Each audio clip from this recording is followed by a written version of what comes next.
this distinction of neo-leftism and new leftism is important because, part of why I'm just calling everything new leftism is because sometimes it's easy to look at like the cultural turn as a trend that is existing till now. So the neo-leftist does neoliberal things for leftist reasons, ostensibly leftist reasons.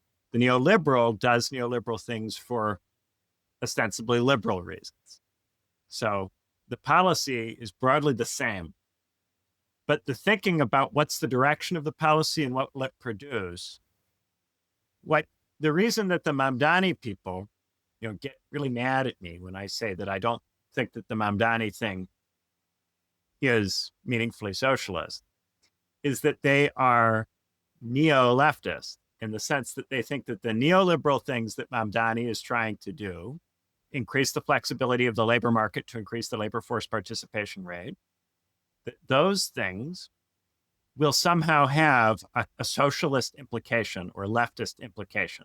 So because they think that about Mamdani, they're not supporting Mamdani to contribute to liberalism. They're supporting Mamdani because they think that this will have a leftist implication. But because at this point, the policies that they're advocating for are no longer meaningfully new left, but have descended into something that's indistinguishable really from neoliberalism, stuff that makes the labor market more flexible, that's where I'd make the cut. So I think Bernie was kind of the last new leftist.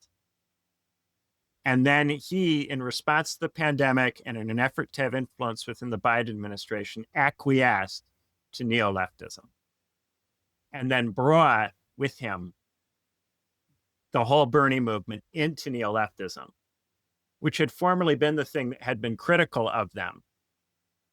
And that's why people like Obama and so on, they can all call Mamdani and say, way to go, because the actual suite of policies are compatible with neoliberalism. It's just that Mamdani thinks that when he does these things, when he makes the labor markets more flexible, he's helping people in need and creating conditions under which they'll be able to more effectively struggle for socialism. And when Barack Obama calls him and congratulates him, he knows that those policies, even insofar as they're successful, will not amount to that, but will actually further, with a new legitimating gloss, the neoliberal stuff. And what the Democrats are looking for, and insofar as they're interested in Mamdani, it's because they think maybe he can do it, is a new way of selling neoliberalism to the kids. And if neo-leftism sells neoliberalism to the kids, then that's what they will go with. You are listening to One Dime Radio. Become a patron at patreon.com/onedime to support the show and get access to extra content. I'm not saying I'm going to rule the world or I'm going to change the world, but I guarantee that I will spark the brain that will change the world. And that's our job. We might not be the ones, but let's not be selfish. And because we're not going to change the world, let's not talk about how we should change it. By moderately conservative, I mean simply, before you act, think well about all possible consequences. Philosophers call someone a relativist, by which they mean it's a person that holds that any view is as good as any other view.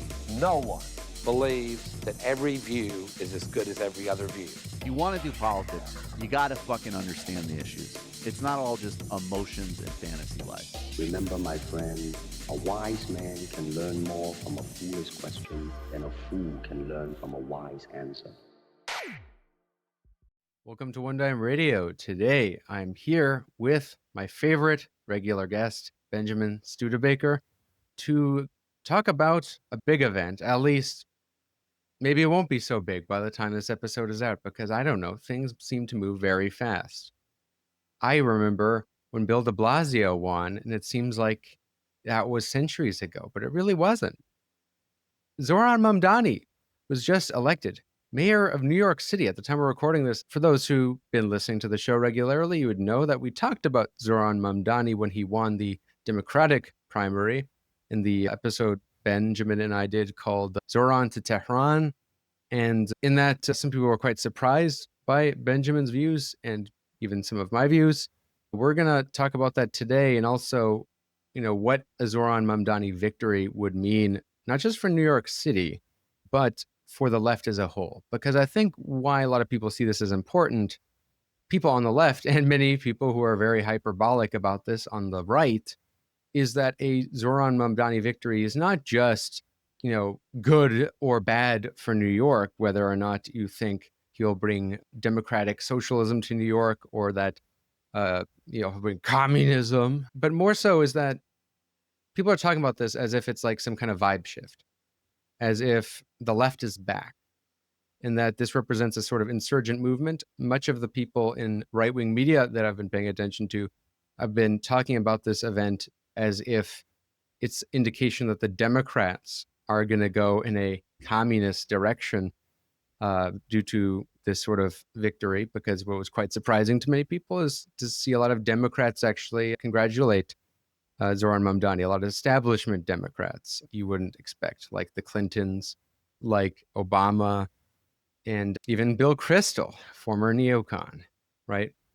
So, yeah, first off, Benjamin, you need no introduction, political theorist, PhD from Cambridge, author of 2 books, which we've discussed. What are your initial thoughts on the Zohran Mamdani victory? You published a piece, which, I don't think will make a lot of people happy. No, it won't. No, it won't. And that piece is titled Against Zohran, just very blatantly, in part because I noticed a lot of people have their reservations, but they're not willing to say it. And sometimes I think if a lot of people feel something, but they're scared to say it because people will get mad at them and shout at them, it's necessary for somebody who maybe operates from a sufficient position of security to say the thing, to just go ahead and say it and allow the argument and the position to be articulated so that then it can be discussed more openly. That's what I tried to do in this piece. In that piece, I emphasized that, once upon a time, in the legacy century that I come from, the labor force participation rate in the United States was under 60%.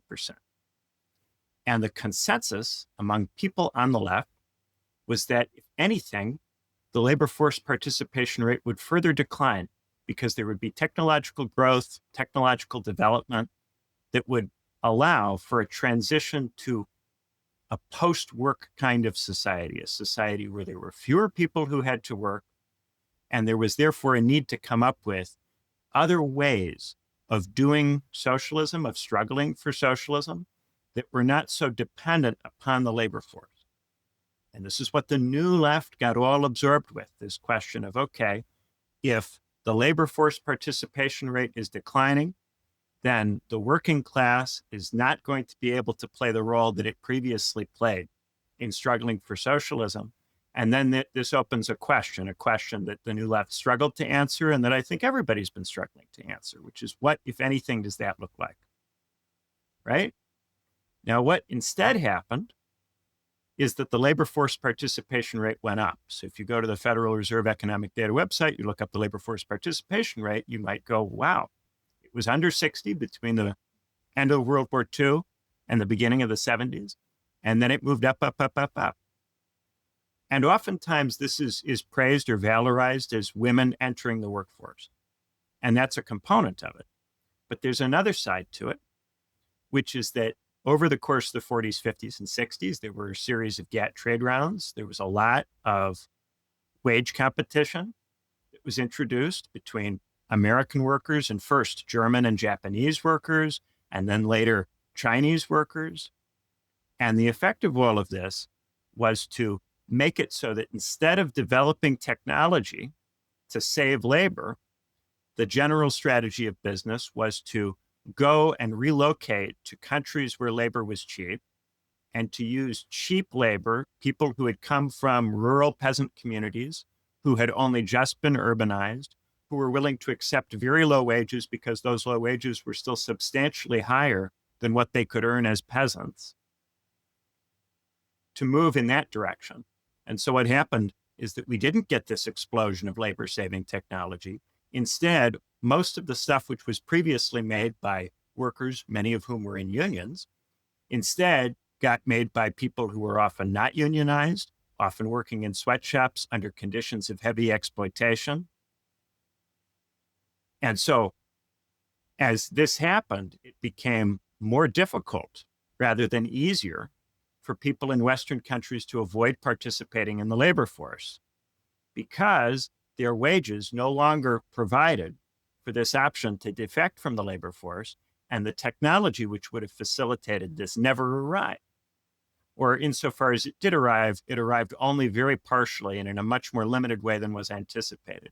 If you want an image of what that kind of technology looks like, you need to look no further than the science fiction of the 60s, of the 50s and 60s. The sci-fi genre in the 50s and 60s is full of incredible technology, which was often assumed to just be 30 years away, 50 years away. If you go and look at a World's Fair exposition from the post-war era, it's wild and crazy, the stuff that they thought was just a few decades away.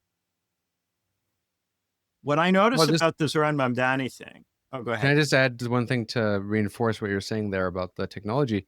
I mean, this is around the time John Maynard Keynes thought that by the 90s, people would be working like, or what was it like, 4 or 3 day work days or something, like 4 day work days and like 5 hour work days. And it's like, that sounds great. And I mean, the other thing about like the new left, right, is like, much of it also got absorbed into culture. Whereas I think the type of new left that you're talking about, which went in the kind of post-work direction, was largely the Marxist new left, which shifted increasingly in that direction. Like Andre Goretz, I think is a name probably I'm guessing you're thinking of. Definitely. Yeah, and I mean, I totally get this. This is a vision that, very much, attracts me in many ways.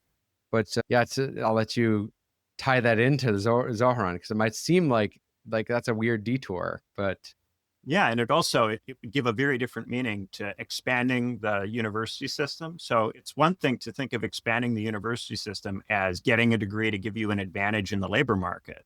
It's another thing to think of this as greatly expanding the set of people who are part of the elite and who are freed from traditional forms of proletarian labor.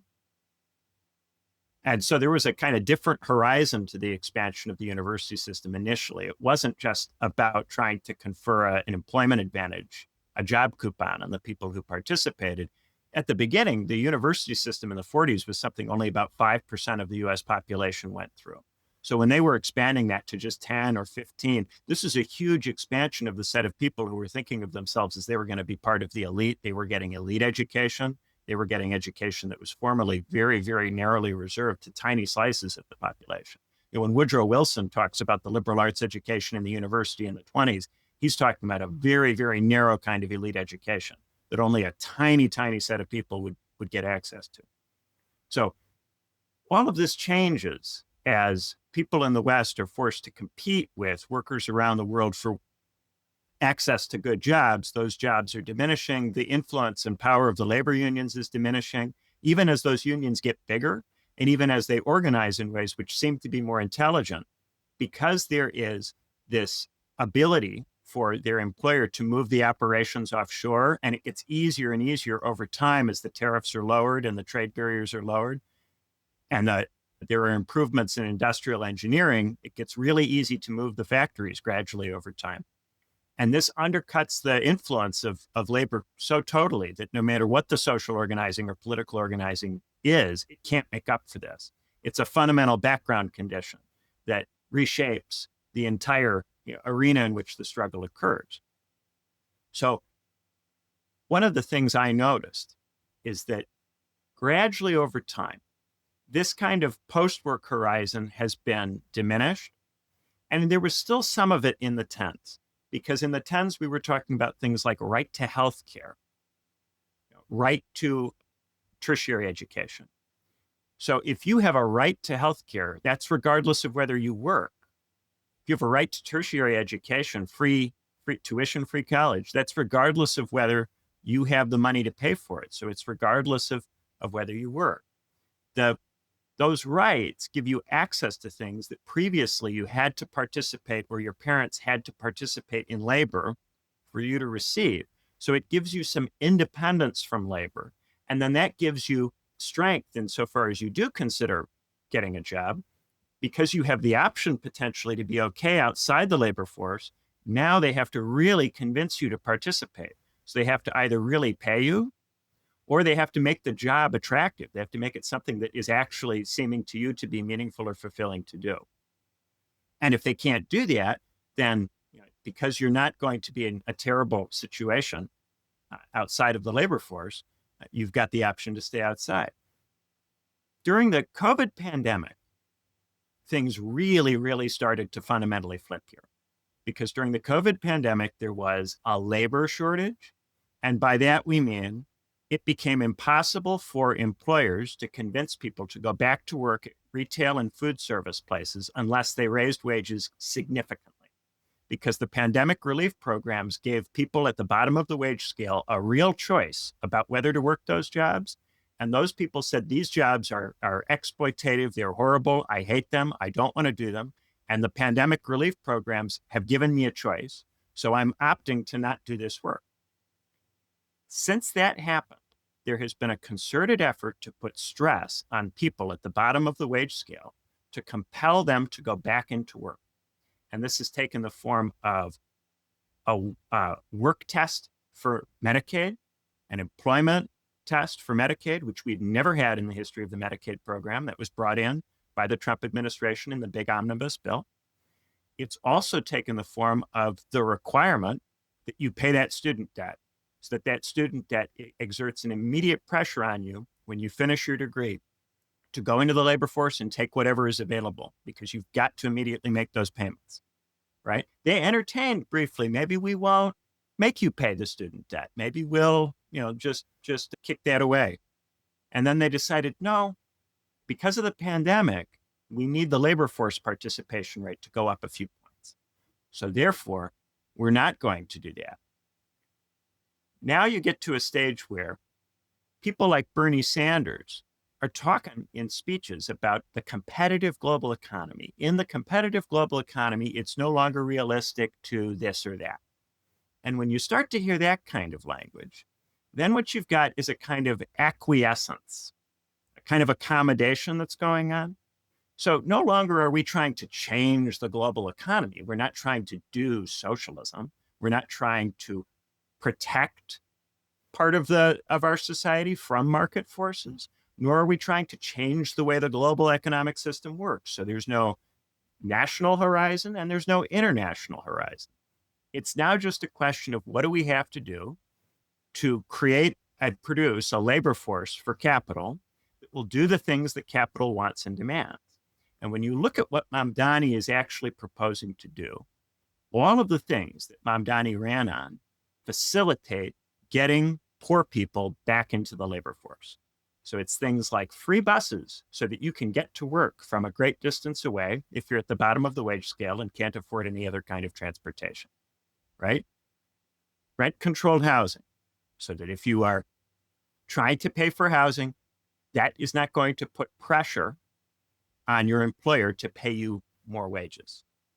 And then subsidized childcare so that you can work for longer hours, even if you've got kids, because you don't have to look after them. You don't have to do the parenting yourself, and subsidized. So you don't have to pay for someone else to do the parenting, and therefore your employer doesn't have to pay. These programs look like they're doing you a favor, but they're actually subsidizing your employer being able to hire you for a very low wage. And their function is to further defeat the gains that the Biden administration seemed to have made for workers at the bottom of the wage scale, and which Democrats during the Biden administration were very keen to talk about. They were always talking about how, look at what has happened for people at the bottom of the wage scale. Their wages have gone up, up, up. But what they didn't mention is that they considered this to be a problem. And not just the Bidenites, the people in the Sanders wing of the party consider it to be a problem. And the people in the Sanders wing of the party are willing to accommodate the competitive global economy and produce for capital a labor force that's willing to work these very low-wage jobs in retail and food service to control the cost of the Big Mac when you go to McDonald's. But didn't Bernie Sanders, part of why he signed on under Biden, didn't he want more unionization because he wants the higher wages? So does he really think it's a problem? Just, I'm getting you to clarify the point, because I think some people are going to say, well, you're kind of misrepresenting Bernie's and the Bernie wing of the party's position. There was a shift. So if you look at the proposals from the 2016 or 2020 Bernie presidential runs, both of which I supported, by the way, in those campaigns, the central issues were Medicare for all, so a right to health care regardless of whether you work, tuition-free college, so a right to a college degree regardless of whether you work. And then there was also talk of infrastructure spending, a jobs guarantee. There was a variety of different kinds of maybe jobs programs that would also have a technology side. So something that would equip the country with more modern infrastructure. So also stuff that would equip the country with more environmentally friendly infrastructure. There was a bunch of talk about exactly what that would be. But in each of those cases, there is an argument that you could make that there is a sort of a future horizon that these things gesture at that would strengthen ordinary people in the country. They would have more leverage with regard to negotiations with their boss because they would have a stronger option to not participate in the labor force. The move now is not to give people more leverage to decide whether they participate in the labor force. It's get them into the labor force, and then the unionization stuff, the Protecting the Right to Organize Act that gets talked about all the time by the Democrats, they never actually enact that. And if you look at the unionization rates in the United States during the Biden administration, they did not rise substantially. And even back when the unionization rates were double what they presently are in the 70s, that was a period in which the unions were continuously losing the struggles because they didn't have the leverage to prevent their employers from moving firms overseas to the emerging markets. So even though they were bigger and it was a larger part of the economy, there was an obvious response management had to the strike. And it even got to the point where in many cases, labor became such a marginal part of the production process, such a marginal percentage of the production process, that there were advantages to moving to Asian states, even above and beyond the labor advantage. I recall my own hometown, there was a magnet factory that moved to China in the middle of the 2000s. And the guys who ran the magnet factory said to the workers in the 2000s, it doesn't matter if you guys work for free. There are geographic and infrastructure advantages to moving this factory to China, and you don't have any leverage. This underlying reality is just not grasped. And so I look at Mamdani, and I'm sure that Mamdani in his mind would like to be struggling for something that goes beyond accommodating. I'm sure in the people who work with him and support him, in their minds, this is the most they can do. They're improving the immediate conditions as they see it for the people around them in ways that seem tractable, in ways that seem actually something that maybe they could do. And there are a lot of people out there who anything that makes life easier for people in any way, shape, or form, they want to support it. I understand that impulse. I also understand the depression and sadness people feel about how things have been going and the desire to be perked up. But that's dangerous. That's the withdrawal. That's the withdrawal from the getting perked up by all the other things that people have previously been perked up about that haven't led anywhere. I see the left, when I look online, it's like my friend that is a heroin addict.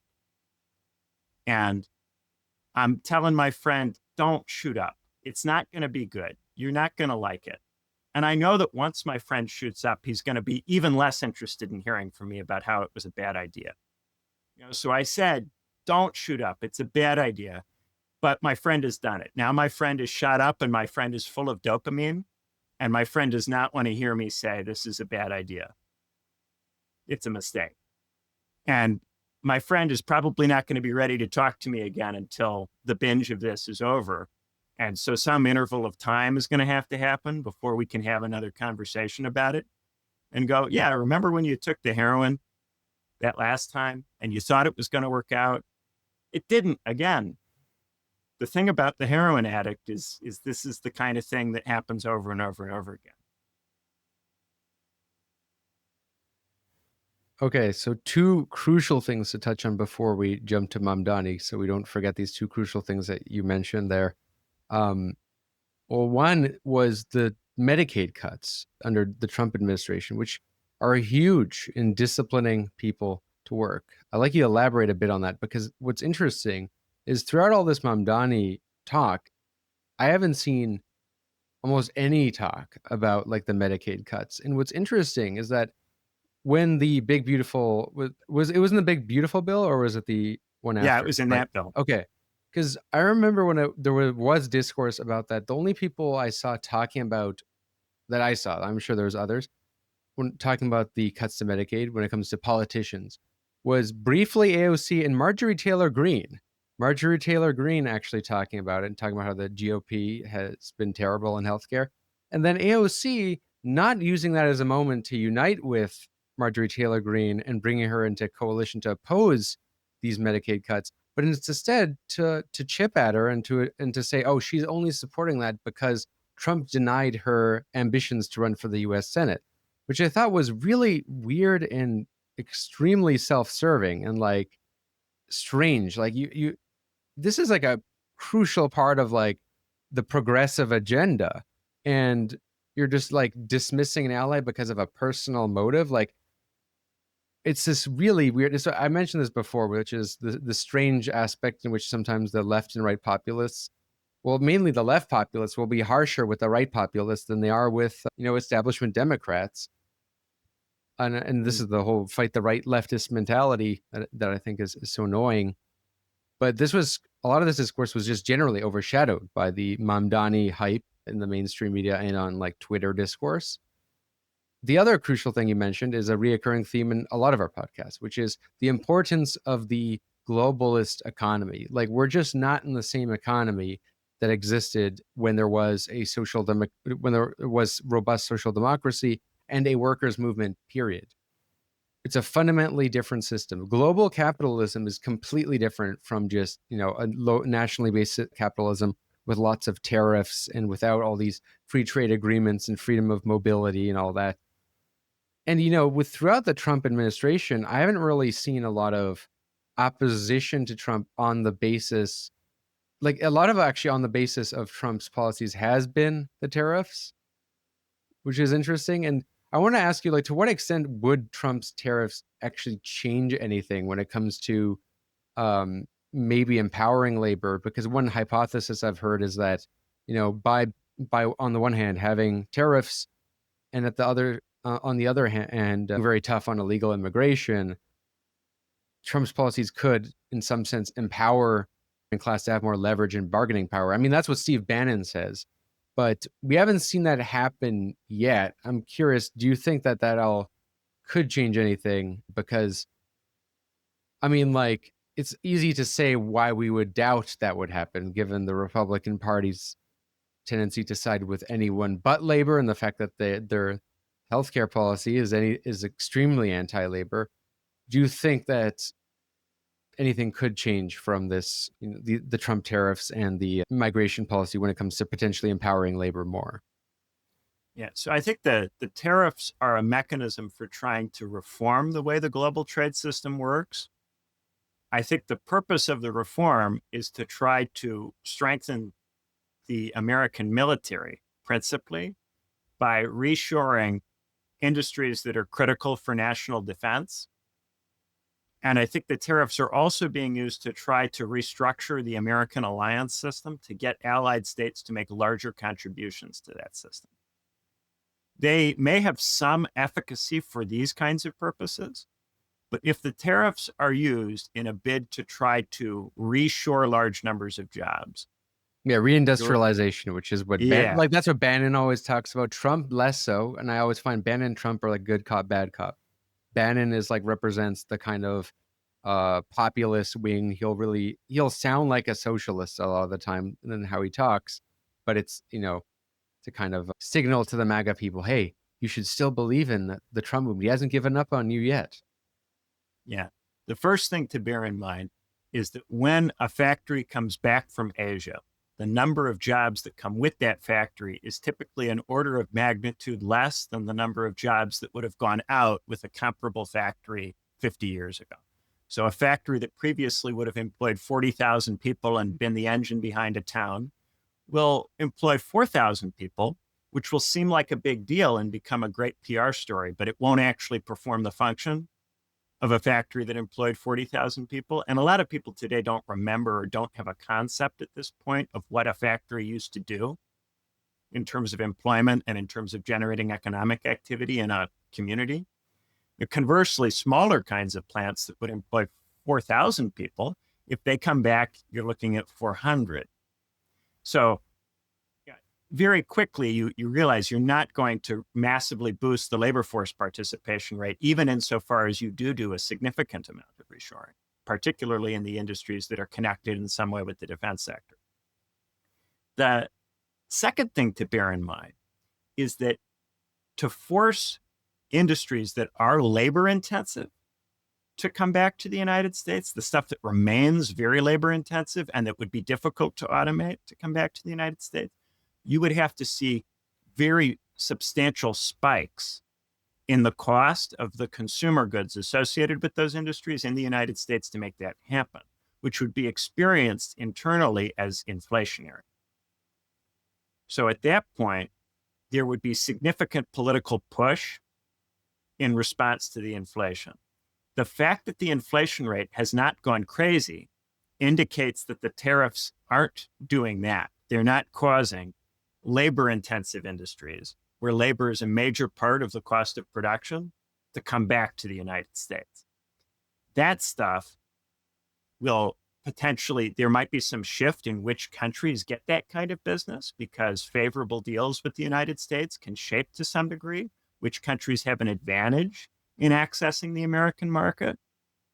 And the deviation from the idea that all countries should have the equal terms with the United States, the most favored nation principle, the deviation from that gives the United States a tool by which it can reward friends and punish states that it's upset with for various reasons, potentially legitimate or illegitimate, depending on your view.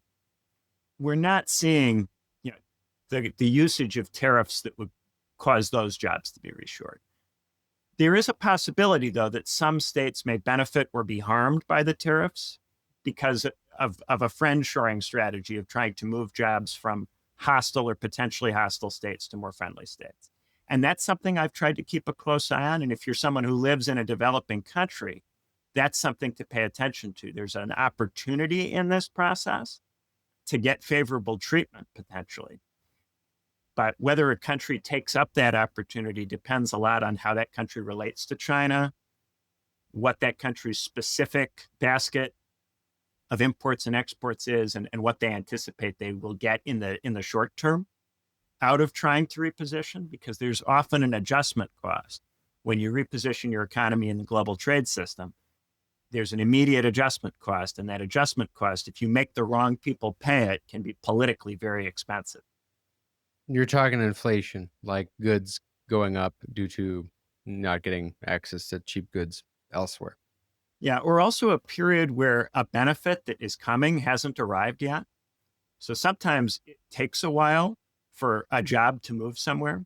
So if you do something to get access to jobs, say you make a deal with the United States to pay for, to buy some American goods, and in exchange, the Trump administration gives you a favorable position with regard to a sector, so that you might be able to siphon jobs from a neighboring state.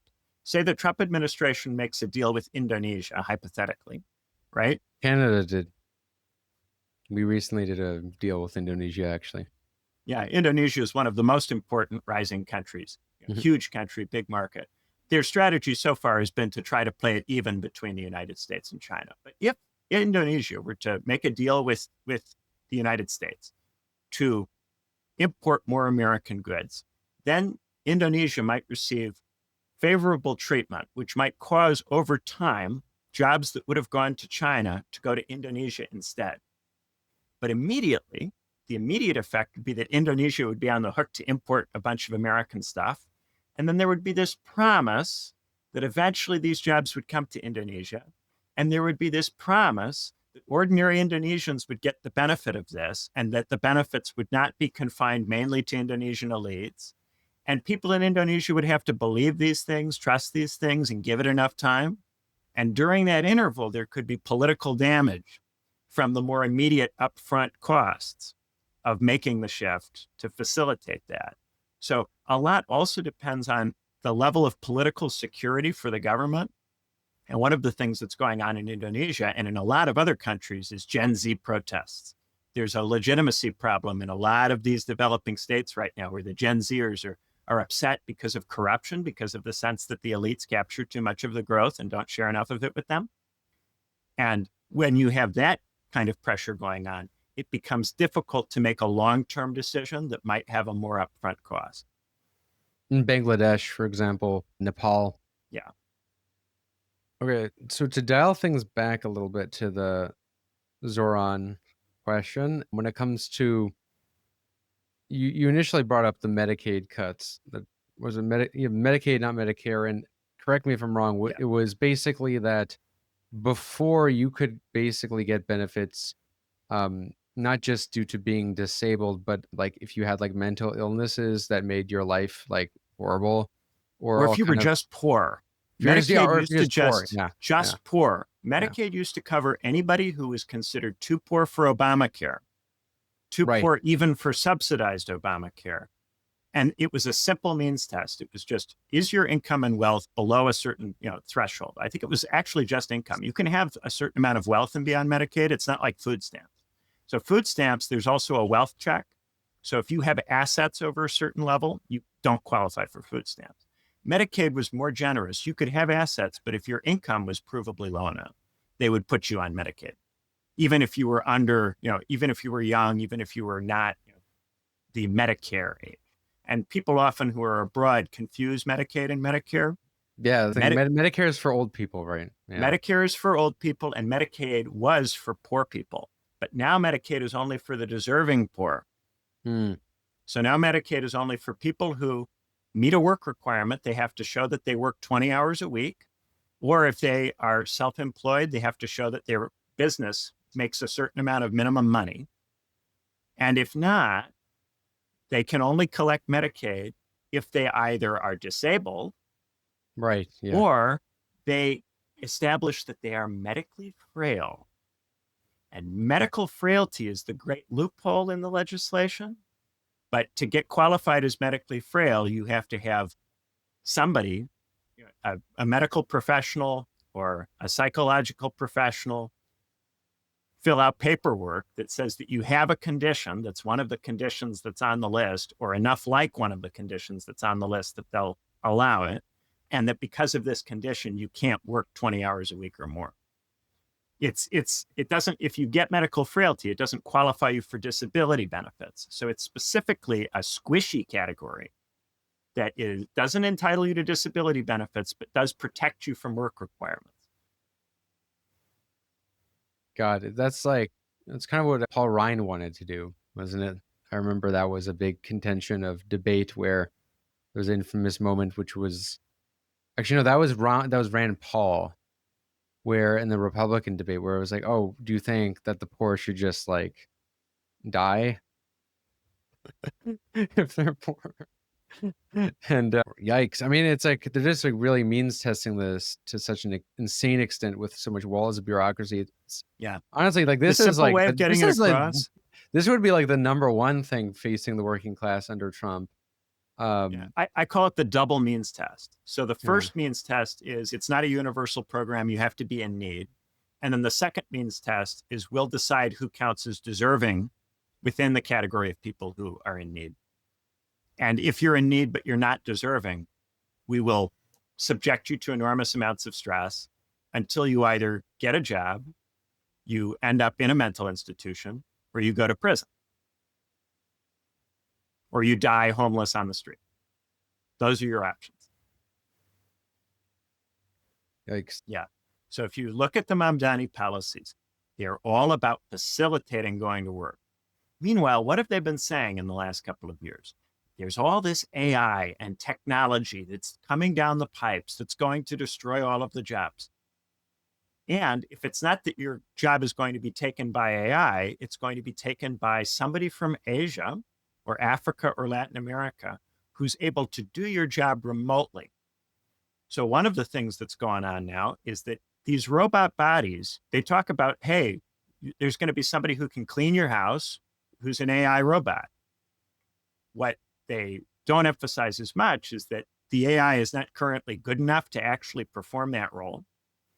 And so what they'll do is that whenever the AI robot is struggling to perform a task, somebody in some kind of center in a developing country will, through the internet, come into the robot body and have the robot do the thing with remote control that it's not able to do for you on the basis of its own internal program.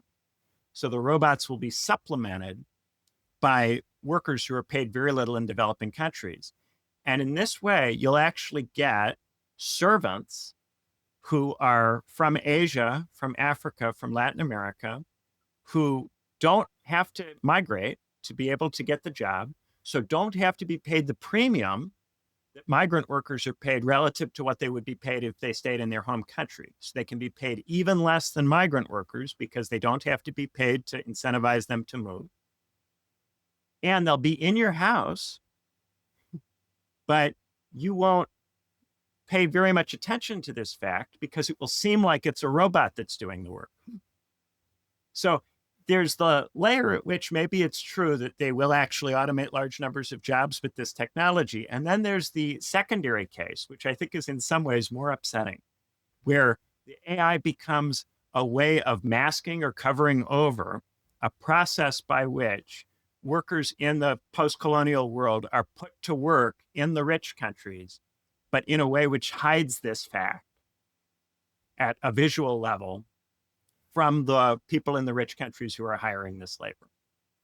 In either of those cases, though, what's the effect? The effect is that the demand for labor in the rich Western countries is going to go down. And this is something that has been put off repeatedly for a long period of time, going all the way back to opening up the trade with Germany and Japan and with China, this putting off the point at which labor costs reach a point at which nobody needs anymore, really, to hire very many workers who live in rich Western states. And the primary economic value of rich Westerners then becomes the consumption that they provide and the price signals that they generate through their consumptive activity. The consumptive habits of the rich Westerner become the reality check, which governs what businesses succeed and fail in other parts of the world.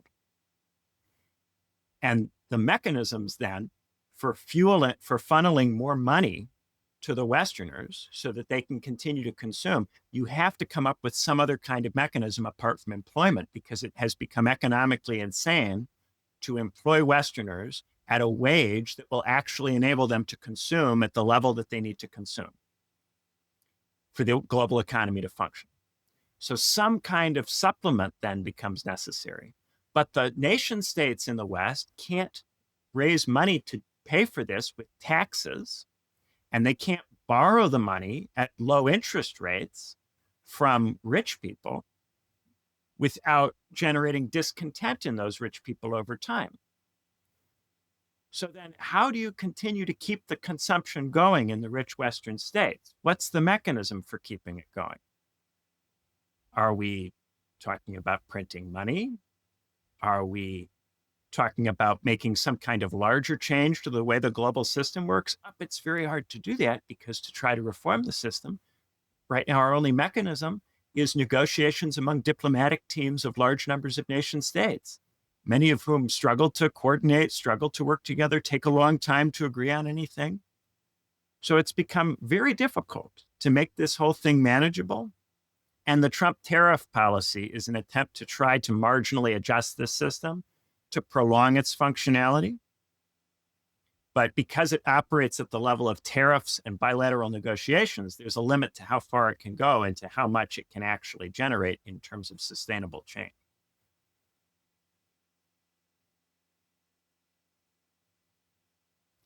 But what it is going to do is it's going to produce a world where these measures that are about making it easier for people to work and forcing people back into the workforce don't really match the kind of economy that we're making.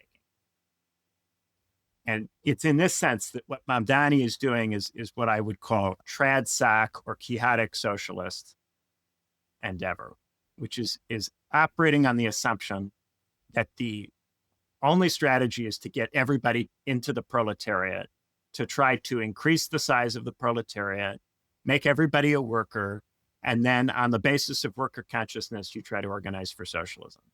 There's a kind of stuckness in an image of the way things are that is no longer there. It's just no longer how things work. But now I call it quixotic socialism a lot because I want to emphasize that I understand the impulse. Don What is that? Quixote. What's with that? Yeah, okay, yeah. What's that first word? So Don Quixote in the Spanish novel, he wants to be a knight because he wants to stand for true virtue, but he's trying to do this in early modern Spain in a context where it no longer makes sense to be a knight. It conflicts fundamentally with the way the society is structured. So Quixote's desire to be a knight strikes everybody as mad, but there's also a tendency to sympathize with him because the virtues that he upholds are virtues that people still feel on some level there's something to, on an emotional level.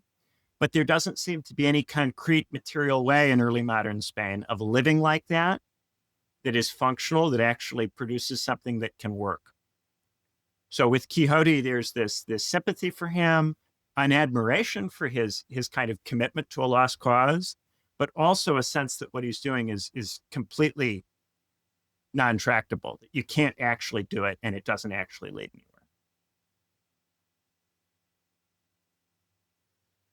Okay, Another way of putting it would be to call it trad socialism, which might have been appropriate to 100 years ago or 150 years ago, but doesn't really work given current conditions.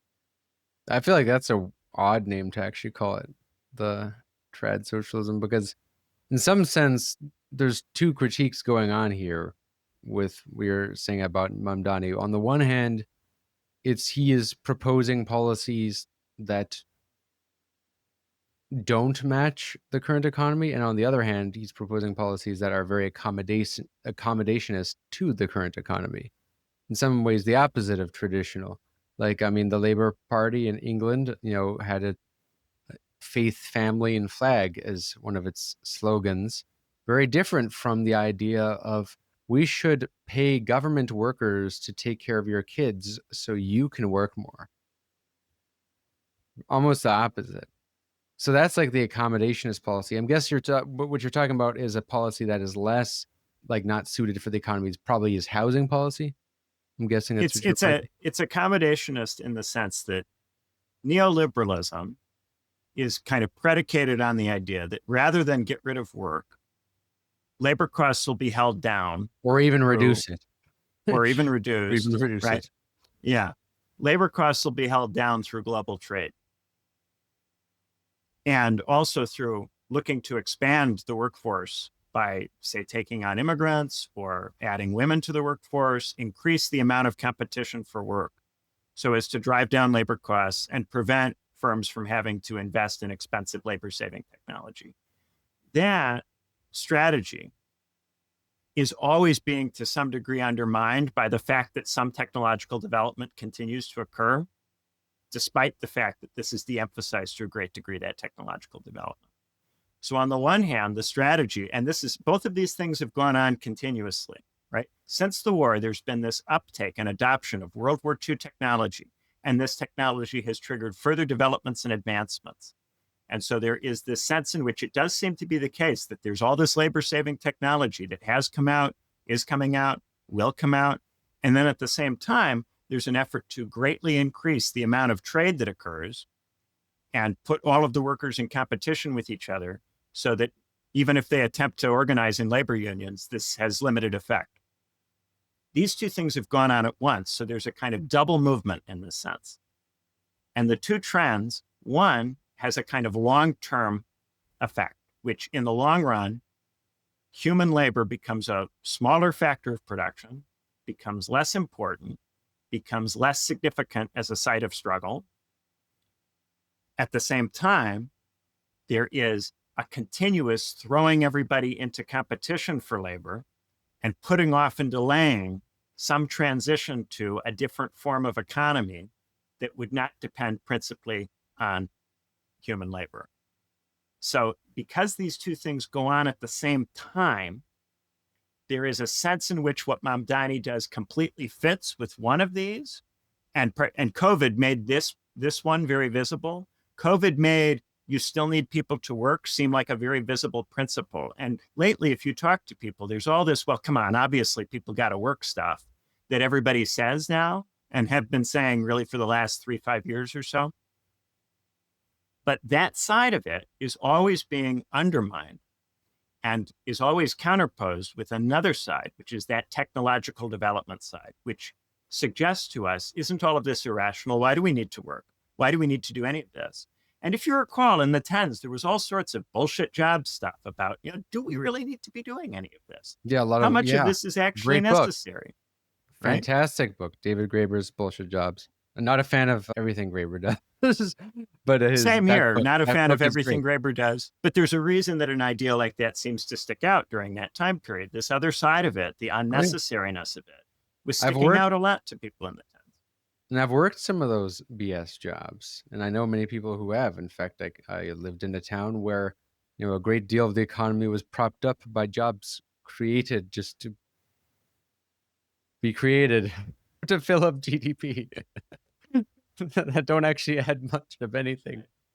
And you have these kind of things where everybody tells each other a story about what this stuff is going to do, and it keeps people employed for a period of time while the stories remain believable. And if the stories collapse, it's always possible to find other stories that you can tell about how all of this stuff will at some point eventually contribute in some way. There's all sorts of games that can be played to kind of keep this thing going.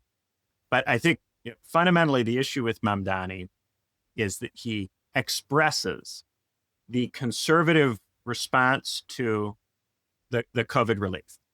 The conservative response to the COVID relief is that we can't sustain that kind of level of people not going to work. This is the labor force participation rate that you keep emphasizing. That's why That's what it's about. The labor force participation rate has to be throttled.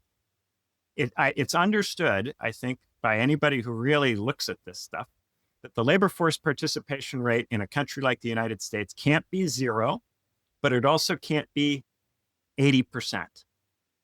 It's going to be somewhere between 70% and 50%. As it moves back towards 60, these symptoms appear and people get upset. And there's then an attempt to goose it back up and keep it away from 60. Because once the labor force participation rate goes under 60, then the set of people who are working and the set of people who aren't working are in rough parity. And then when that happens, it becomes really confusing what the whole society is based on fundamentally. To what degree is work still the thing that anybody's got to do? And couldn't we take the little bit of work that's left that needs to be done and distribute it in some way so that it's not a big inconvenience to anybody? That's how you start to think when the labor force participation rate goes way, way down. But the accusation that will often be made in response to pointing out something like this is ultra-leftism. Isn't this getting ahead of where we are? Right? Yeah. This is what I found fascinating. When you wrote that tweet thread and I replied more or less reinforcing parts of it.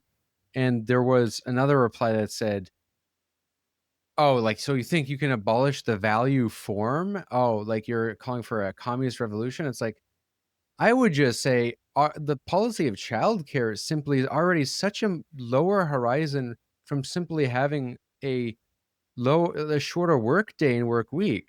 Like these are just what were previously Keynesian ideas. I mean, these were ideas that are very common, even, I don't know if they still are, but in the likes of Spain, right?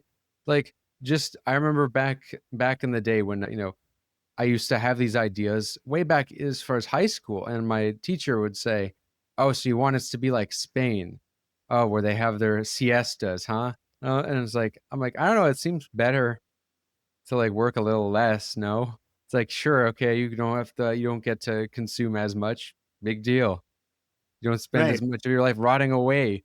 Like all this stuff that people used to take seriously. Now people go, come on, in this competitive global economy, can we really do that? Yeah. Right. And yet this is celebrated as socialism. Right. But it's a conservative. Communism. It's very conservative. Yeah. It is. It's astounding. Look, okay, so I just want to put something in perspective for listeners. Okay, so one thing that I found increasingly deeply disturbing to think about is just kind of what leftism is in terms of what it's been as an effect in the US. At least, you could argue since the progressive era, as Christopher Lasch does. But let's say, okay, since maybe, let's go more recent history. Let's say the 2000s. The left has been for more globalization and been skeptical to any, attempts to curtail that, to go against that. They have been for more open immigration, to have more open policies that would allow for, more migrant labor. Now, Bernie Sanders is a little bit of an oddball in this because he's skeptical, actually wants tighter borders, but wants to give rights to the illegal migrants so that they don't bring down the wages, which that is a policy I think was great, but you started to see people move away from that and more just to talk about either being pro-immigration or anti-immigration. And leftists making, even in the EU, I've seen the same arguments that neoliberals used to make when saying, well, don't you know that immigration is actually good for the economy? Right? And by economy, they just mean GDP going up, right? Not whether or not, like, where that GDP is going, that's not even critically looked at. And so you have that, as well as this lower horizon of goals that, like, is ultimately the thing on display here, is like, what is being fought for? Because even like, okay, yes, the left would want a better capitalism, but are we at the point where that doesn't even seem to be the goal? It's like, what is a more efficient capitalism? Because we both in the Zohran to Tehran episode talked about the childcare policy. I've largely also due to Christopher Lasch's massive critique of childcare policy with the progressive movement, I've come to this view, which is a very big skepticism, which is the odd kind of, I don't know how to call it other than a capitalist communist horseshoe, which is that like a weird communist idea of abolishing the family sometimes gets used as like by leftists as a rationale to support a policy that is accommodating capitalism's own dissolution of the family, right? Through making both men and women enter the workforce at much higher rates and cost of living going up. And it's like a response you often get to the idea that actually maybe we should empower families more. Yeah. This is to do with the left's increasing opposition and skepticism of technology. Well, So I'll get to that also. Yeah. I'll get to that also, which is interesting. So so there's on the one hand, you'll have leftists say, well, okay. So if you're skeptical of healthcare, the two responses you get is, well, the family is already declining. This is the way things are going, and maybe this could lead to the communist ideal of abolishing the family. Some people will outright say that. I mean, I've gotten replies in Twitter saying that. On the more common, I would say, like liberal leftist objection you often get is, oh, so what are you saying? You want women to go back in the home? You want to support traditional gender roles? In fact, what I found interesting is there's a feminist creator who I won't mention, who actually supported a wages for housework policy, which is an old socialist feminist idea. And that was described as patriarchal and enforcing traditional gender roles. Ooh, spooky. And there was a genre of movie from the legacy century that there are very few new entries in anymore, which is the movie about how the husband needs to spend more time at home. The movie about the husband who focuses too much on work and doesn't realize that he doesn't need to work so much at this point, and actually he can be at home, and he should be. Mad Men shows this a lot. Kevin Spacey was drawn to acting in films of this type. He's in 9 Lives and American Beauty, both of which are this kind of. Yeah. That's a great movie, American Beauty. Very good movie. Yeah. Yeah, 9 Lives, I think, was the last gasp of this genre. It came out. It's a movie where Christopher Walken turns Kevin Spacey into a cat to teach him a lesson about caring about his family. It got terrible reviews. I loved it. I think it's the last one of these films that was made. Really? Terrible reviews? Oh, yeah. People hated it because it's completely out of step with the times. If you watch it, it seems like a movie from 30 or 40 years ago. That's why I got bad reviews? I think so. I thought it was hilarious. Well, this is what I find myself at odds with a lot of what the left kind of is. And, you know, in the same time, I've always found it like what it was lacking on the right is the fact that they have no economic solutions to the things that they claim to care about, like the family. They think this if you bring traditional values, family values, you bring back the family. Whereas what I found odd is the leftist pretense to like dispense with that altogether.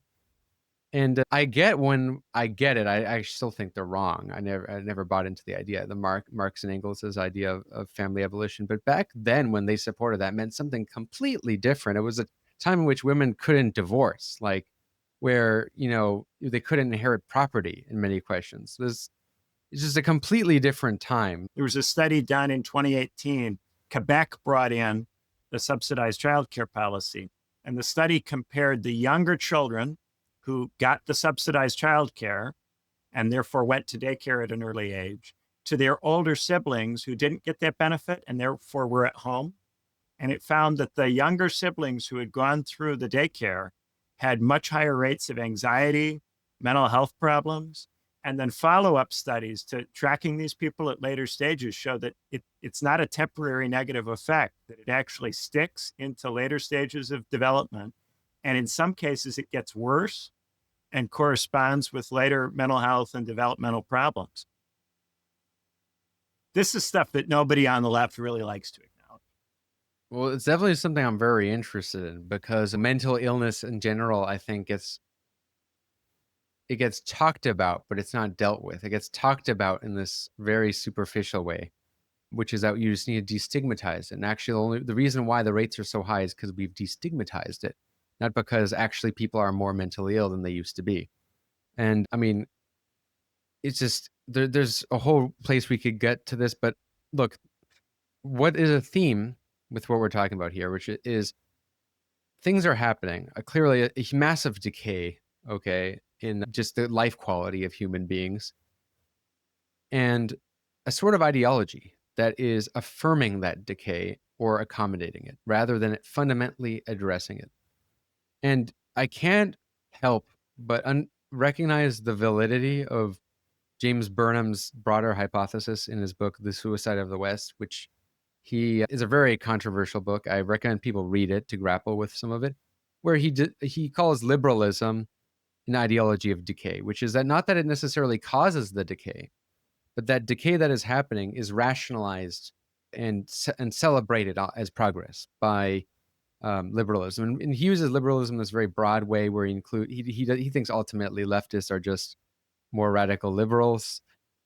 And I think he's actually more right today than he was back with the left he was talking about.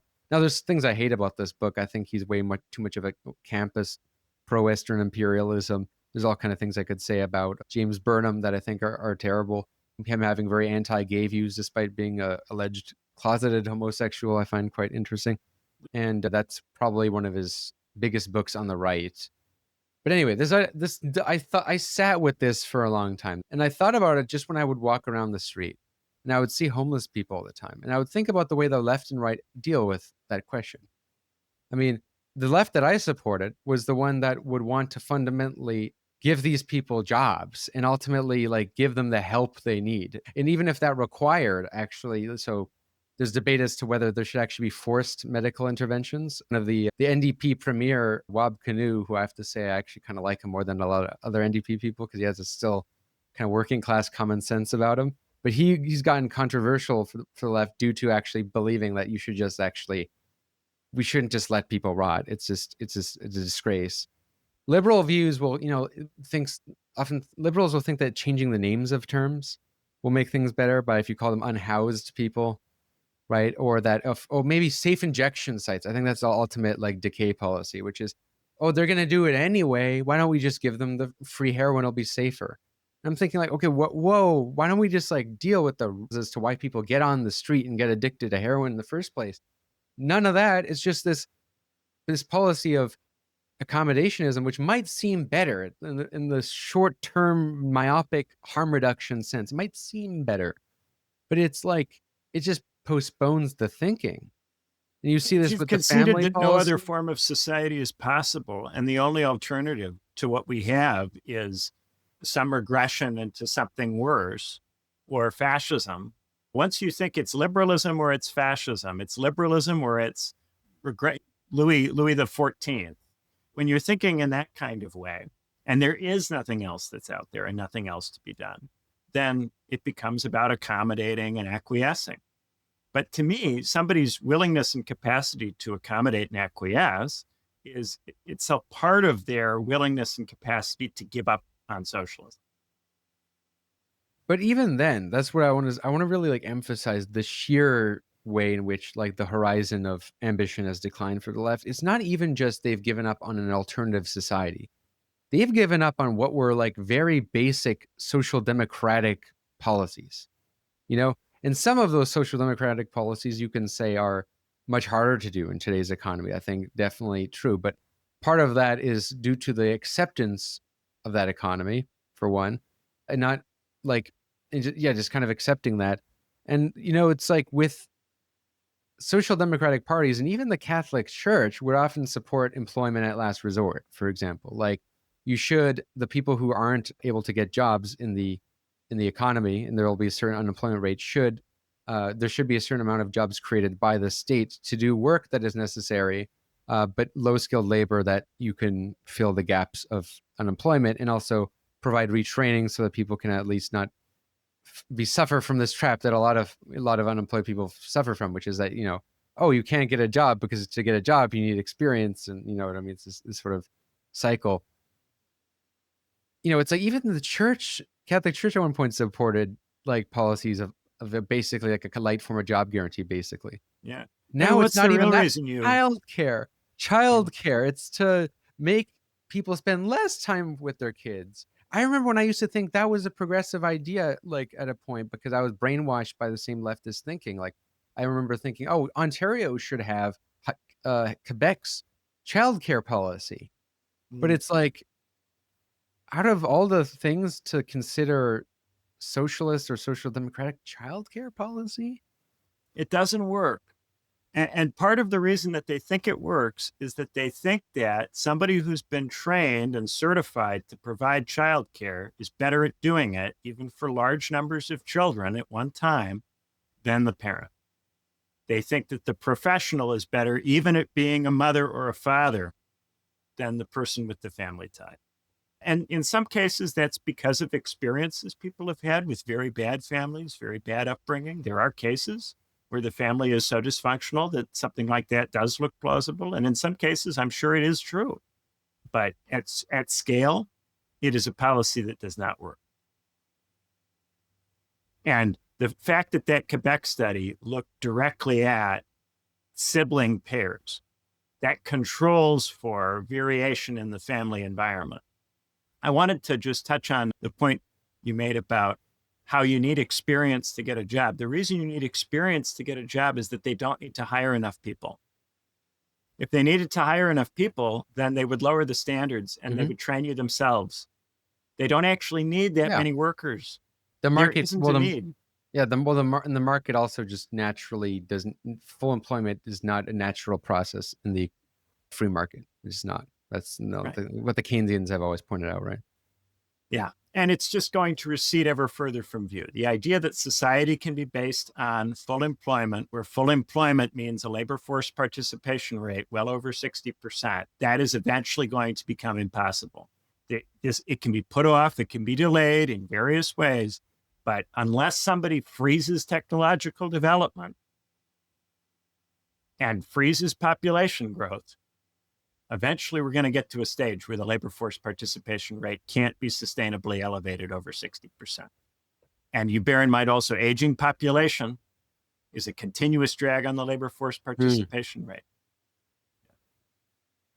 Yeah, and back in the day, you could have made the argument, right, that like the job guarantee, which is an accommodationist policy to keep labor participation rate higher, still served a function in getting work done that wouldn't otherwise be efficient for the market to do by itself. Like, for example, public services, right? Or cleaning streets, building roads. I would say to some extent that still could be like, we could still do that. However, like we're at a level of technological development where we have so many jobs, especially in the white collar industries that are utterly bullshit. And this was part of my entry into left politics, largely, honestly, was due to like this question of like work, right? Like working bullshit jobs. And I feel like there's something about the PMC life that's almost, it's a different kind of alienation than maybe manual labor, but in some sense more spiritually grueling. If you feel like you didn't contribute anything and you spent all your day at work, there's something really spiritually horrific about that.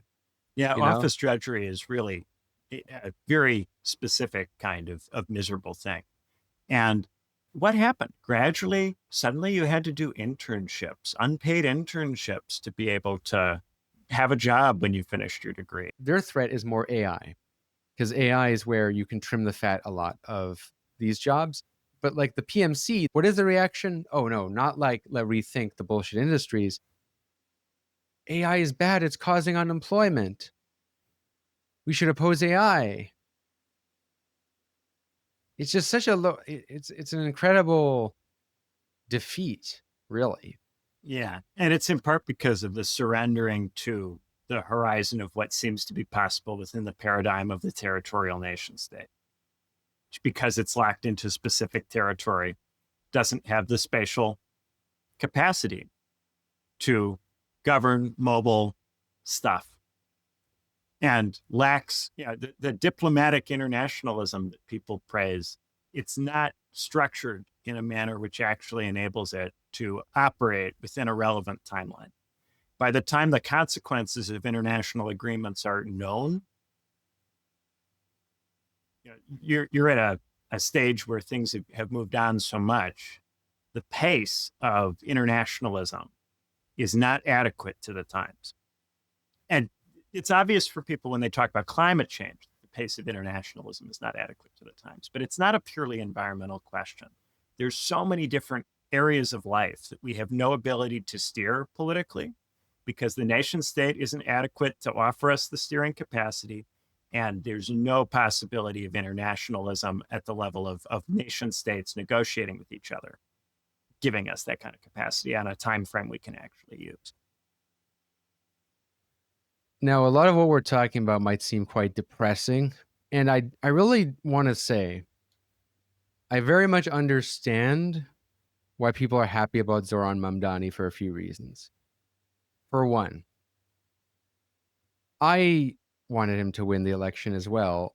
As soon as I saw the debate between him, Cuomo, and the other candidates, when they asked, where would you travel first? And they all said, Israel, Israel, Israel, Israel, Israel.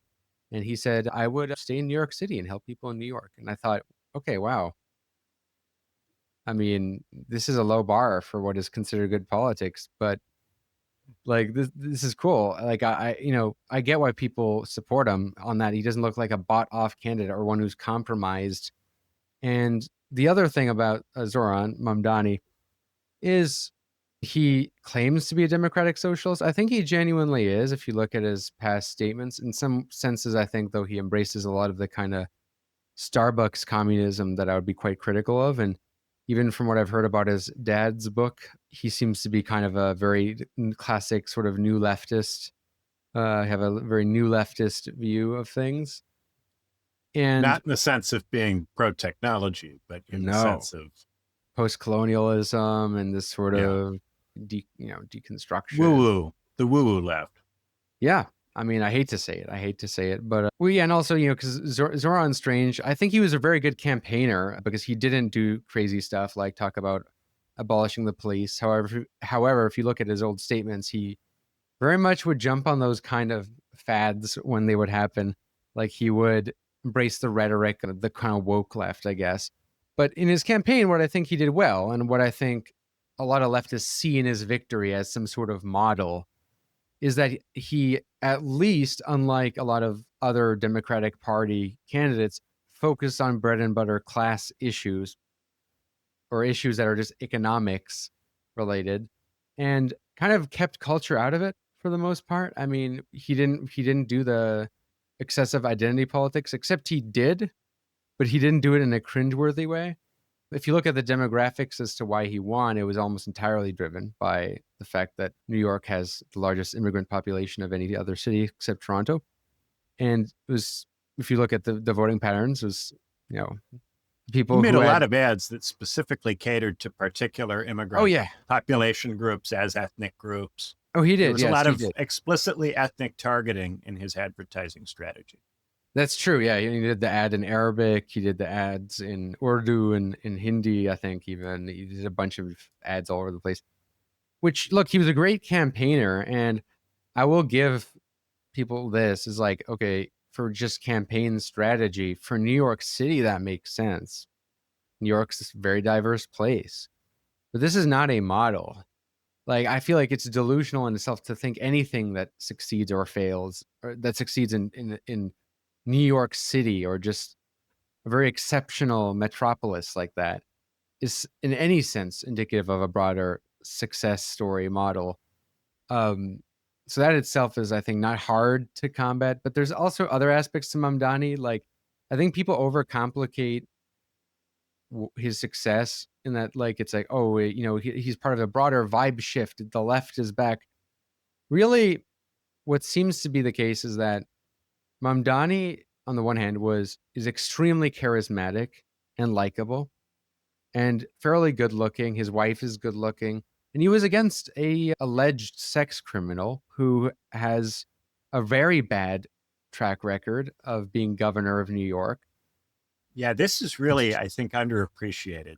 The Yeah. fact that he's running against somebody who is accused of sexual misconduct and someone who is accused of COVID policy that devastated nursing homes. So this is somebody who's tied to the pandemic, and politicians who are tied to particular pandemic policies have this albatross from the pandemic that they can never really properly get rid of. And this Kamala is true Harris. regardless of what it is, what it is that you did. If you did anything during the pandemic that stood out, it's probably not going to help you, because so many people have deep resentment about how the pandemic was handled. So his association with a pandemic strategy that is connected with deaths of large numbers of elderly people, and then also the fact that he is someone who had been accused of sexual misconduct, meant that there could be no kind of Bernie bro card played by the Cuomo campaign. There was no possibility that Cuomo would be associated with feminism, or that he would be associated with LGBTQ progressive gender stuff, progressive gender and sexuality stuff, really, for that matter. Because of what he had been accused of, he was going to be operating at a serious deficit in any case.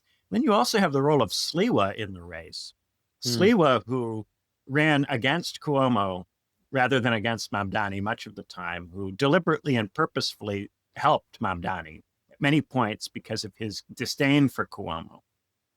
To the point where the Sliwa camp was celebrating the result of the election simply because they had succeeded in defeating Cuomo.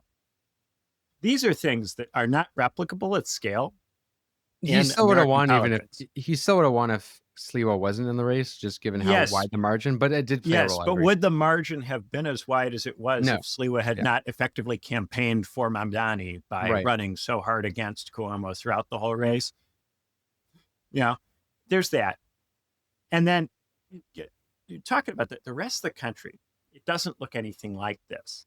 You have, and I'm also just talking about, it doesn't look like a city, just from an infrastructure standpoint. For instance, that something he can do very straightforwardly is to freeze the rent in the rent-controlled housing, because New York City has rent-controlled housing. This is something almost no other place has. So it's a policy that can be offered that almost no other place can offer. The buses, New York City already has a large bus system, which already exists, and you can potentially make them free if you'd like to do that. There's some infrastructure there to be has. There's also infrastructure that he's committed to that he might not want to be committed to. And over the course of his time as mayor, he's going to face these difficult questions about how do you build housing in a place that's already very heavily built up, where there's lots of different interest groups with regard to how every square foot of the land is used. Building in New York is very difficult. It's part of why Donald Trump gives himself so much credit for every building he builds in New York or is associated with having built New York, because it's so hard to get building projects off the ground because there's such a heavy pre-existing commitment to infrastructure. And I don't just mean buildings, I mean a road network, subway system. There's all this physical stuff that you can't just pick up and move. And if you try to move it, you're going to disrupt transport, which is going to cause people to become upset. It's going to have political costs. It would be a little different if we were talking about a town that was growing and had a bunch of land that it hadn't yet developed, and there were differing proposals for the use of the land, and you could make a case that a particular land use was going to substantially benefit local people. There are some land use situations where I do think there's a case that you can have an agenda that might serve people in a way that they would have reasons to care to support it. It's really hard to do that in a major metropolitan area that's already heavily built up. And it's a very difficult thing in a city like New York to flip the local assemblies, to flip the wards, to flip the small individual local units. There's an enormous number of them. You can't just walk around or drive around the city in a day and campaign effectively in elections for the local assemblies. In Chicago, for instance, the problem with trying to get control of the wards and get the wards aligned behind a mayor is always a very serious issue. And it's an issue just because of the size of a city. Beyond a certain point, it's just very hard for one person to meet with all of the relevant people and go to all the relevant places and make the relevant cases to all of the relevant stakeholders. It takes a lot of energy, which is why in New York, there's so much talk just about, is the mayor going to be in the city? Because if the mayor's not in the city, then he can't be doing this continuous work that he has to do. And why it became such an issue that Eric Adams spent a lot of time in Turkey, allegedly. It's a really difficult thing to do, not just municipal socialism, but municipal socialism in a very large city. And then imagine trying to export this to other parts of the country that demographically don't look like New York, that don't have the things that New York already has, that you can potentially easily say, hey, I'll make this cheaper, or I'll hold down the price for this. It's a tough lift. At this stage, if you were to try to create rent-controlled housing somewhere where it didn't exist, could you imagine somebody succeeding in doing that? And also just the ethnic question. Zohran Mamdani's ethnicity wasn't a barrier to him because he's in New York. I heard people say that, Jagmeet Singh in Canada, the former leader of the NDP, who is a Sikh with a turban, he has no excuses because look at Zohran Mamdani. I'm like, this is idiotic of a comparison. Like Jagmeet Singh ran on the federal level. I think Zohran Mamdani, if he ran at the presidential level, would have similar level of success as Jagmeet Singh, which is not much, in the sense that that is a huge, people don't realize, really only people who are so cosmopolitan can lose sight of how big of a factor just being a foreigner is, period, in especially being a Muslim. I actually do think that's a big factor. It's not a big factor in the cities. But generally speaking, I think just not controversial to say, we talked about this in our immigration podcast we did in the Backroom a few weeks ago. Most people in most places are a little bit ambivalent towards foreigners, just in general, because it's unfamiliarity, right? It's in France, this is, being, not fully French is a liability in elections. It's Zohran Mamdani, there's that. He's also, I think, if anything, his immigrant status kind of helped in some sense, because there's a real way in which there's a certain subject that identifies with him. For one, he's a kind of older millennial, I guess, or just he's 34. So he's just a millennial. He's just a millennial. He's just a millennial, yeah. And there's something relatable about him. I get it because, for example, I'm also of a PMC background, definitely not as elite background as him, though. He has a real elite background. His father is a prestigious academic and his mom was a film director. Real, this to say, working class candidate. Not even close. Curtis Lewa was a working class candidate, but I don't use this as a reason solely as to whether or not to support somebody. I'm not but it's besides the point. It's just keep factoring in mind, these sort of things are crucial at a bigger scale, when you have and the demographic stuff, it can be overcome. Rishi Sunak in the UK, or he wasn't Barack. elected though. It's true. Or Barack Obama. And look what they did to him. They picked on him a lot, but he also, Barack Obama has the largest presidential electoral win of the 21st century by raw numbers. So but he's not a practicing Muslim. He's not a practicing Muslim. That's true. He's not a practicing Muslim. He was accused regularly of being a Muslim, in part because of his middle name, Hussein, which is identical to the name of the Iraqi dictator who had been overthrown, the country that we were still at the time occupying when Barack Obama first ran for office. And that was something that I remember before Barack Obama won. A lot of people said, well, come on, with a name like Hussein, how is somebody supposed to win a presidential election with that name, given the war? Yeah, there's definitely that. It's like, well, he has a very common black name, Barack, and Obama. It's also not necessarily clearly Muslim, right? Like it could also just be a black name, right? And really, what is he? Zohran Mamdani. Okay, but we don't really need to fiddle over like the ethnicity card, because obviously that didn't work in the right trying to use that as a scare tactic. I mean, they tried everything. It's part of why I was happy to see him win, honestly, just because of the level of attacks.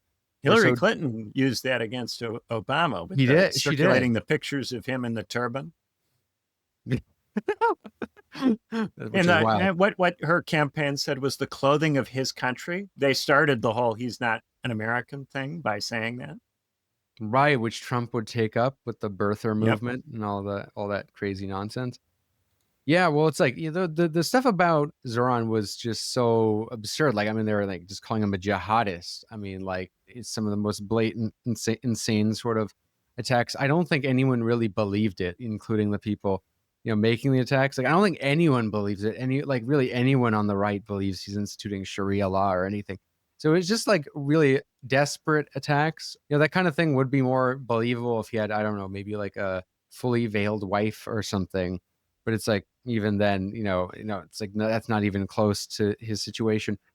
With Zohran, there's also just like incredible level of charisma he has. He's just a very good politician, right? I think it's probably why Obama called him, and has been coaching him. Probably Obama sees parts of himself in Zohran Mamdani. Wouldn't surprise me. There's just so much hype that is placed into charismatic figures. It's almost like a kind of Bonapartism of the left, where, people just get attracted to the charisma of individuals. They get overly drawn to them, and people making memes about Zohran and his wife. I kind of suspect that Trump's decision to endorse Cuomo at the end was, in fact, an attempt to help Mamdani win. Really? Yeah, because I think that Trump believes that Mamdani will either succeed in a way which facilitates the raising of the labor force participation rate, or he'll fail in a way which is discrediting for the left. I think from the point of view of the elites who run this country, it's win-win with him. If he actually succeeds, it will be because his policies are compatible with raising the labor force participation rate. And if he fails, then the failure makes the left look bad, and a mayoral term is over like that. They can elect somebody else mayor in New York. And that's actually what no one's talking about, which is that one step forward can sometimes lead to 5 steps backward if it fails. So, and the more weight you put on it and the more you hype it, the easier it is for it to be a disappointment. And the more, when it's a disappointment, you're going to further dissipate the motivation. Sure. Yeah, and discredit it, because it's like, oh, you can say, oh, look, socialism, it failed here. Right. The left has this short-termist need to generate interest, in part because it's struggling to continue as a media enterprise. It's under a lot of pressure from a political economy standpoint. And so it makes these short-termist mistakes of hyping little things, not realizing that by doing this, it's going to erode its long-term position, because it's going to disappoint and let people down. And then when it does that, it's going to lose those people and not get them back. The leftist industrial complex. I mean, it's part of it is there's an incentive there. We've talked about it, but in my upcoming book, in the part about contained opposition, the chapter on contained opposition, there's a whole part on the leftist industrial complex. And what's funny is whenever Benjamin or I would like point out something that people don't want to hear, whether it be on Twitter or whatever, the first people to often attack are actually, people in the leftist industrial complex. And what's interesting is like there's a lot of figures, okay, whose whole career is propping up hype within this bubble, this leftist liberal bubble. And, part of how they get their patrons up is by making people feel as if they're part of a movement and that they're contributing to that movement. And they'll frame anyone who's critical of that at all as like a buzzkill. And it's convenient for them to tie themselves to this movement. And, it's their career is basically selling people this hope. That is their job. Like their money and this is not to tied accuse up them of being fraudsters. They're more effective at it if they believe it. It's they like usually Plato do. says this about lies. They're much more effective if the people who tell them believe them. If you have been enjoying this episode of One Dime Radio and this conversation we've been having so far on Zohran Mamdani and the state of the left, and want to hear more of Benjamin and I's thoughts on this topic, you can become a patron and listen to the Backroom episode. For every episode we have, there is a Backroom episode. At this point, if you become a patron, you get access to well over 80 exclusive podcasts. Is how this show stays running, and ultimately does not have to be reliant on view count or sponsors. So become a patron if you want to support thinking. And we'll see you in the back room for the rest of the podcast and in the Discord if you want to stop by and say hi.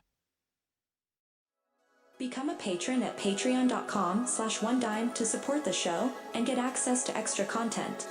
I am sick and tired of revolutionaries or protest movements which focus on those ecstatic moments. Oh my God, 1 million people on Syntagma Square, on Tahrir in Istanbul, and so on. We were all so enthusiastic there, and so on and so on.